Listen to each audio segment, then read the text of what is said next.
Bon. 1, 2, 3, top. Alors, bonjour Monsieur le ministre Maleka.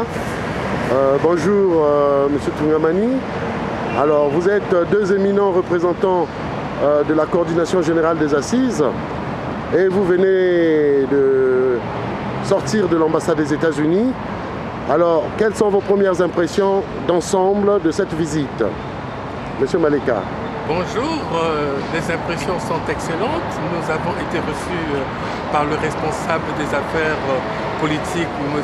Robert Caneda, et nous avons été portés le message des assises nationales du Congo pour l'alternance démocratique à son Excellence le Président Obama à l'occasion de la tenue du premier sommet USA-Afrique. Alors, donc, on peut dire donc que vous avez été bien reçu à vous entendre. Quel a été l'objet principal de vos entretiens? Effectivement, nous avons d'abord été surpris que nous soyons en conformité de point de vue d'esprit avec l'ambassadeur, le responsable de l'ambassade des États-Unis. Donc l'objet de notre entretien, c'était justement le message que nous voulions donner au président Barack Obama à l'occasion justement de ce que nous avons décidé lors des assises nationales, le non au changement de la Constitution et faire en sorte que le Congo puisse mettre un accent sur la gouvernance. Alors donc ce sujet, semble-t-il, a été accueilli favorablement par l'ambassade des États-Unis.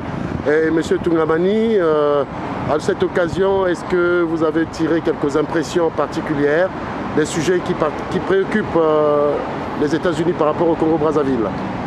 Ce qui a été très intéressant, c'est la convergence de points de vue que nous avons remarqué au niveau des États-Unis. Et surtout le fait que les sujets dont nous parlions n'étaient pas des sujets étrangers. Donc le problème du Congo est un problème qui intéresse effectivement une grosse partie du monde entier.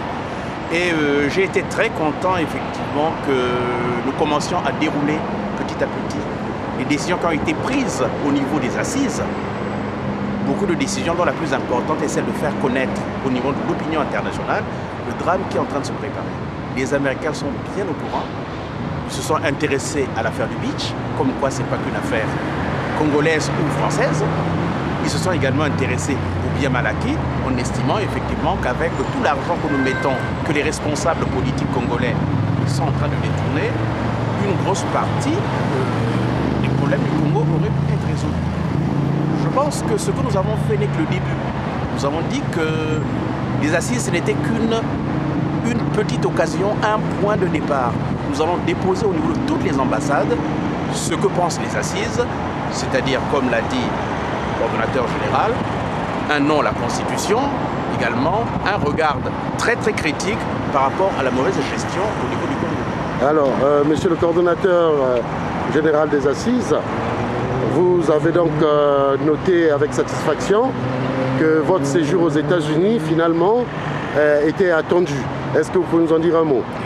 Effectivement, nous avons été invités, justement, les assises, à une table ronde qui se déroulera à Washington le 4 août et qui parlera justement du problème de la Constitution. Donc l'ambassadeur, le responsable de l'ambassade des États-Unis a donc décidé d'envoyer un message là-bas en Amérique pour leur faire part de notre arrivée à cette table ronde. Donc ça veut dire que au niveau des États-Unis, les assises auront un mot à dire. Bien entendu, les assises sont déjà connues au sein des États-Unis d'Amérique et ils savent bien que nous allons défendre notre plaidoirie lors de cette table ronde qui aura lieu là-bas. D'accord, donc prochaine étape, les États-Unis pour bientôt. Voilà, avec nous vous remercions et bonne continuation. Merci beaucoup. Merci beaucoup.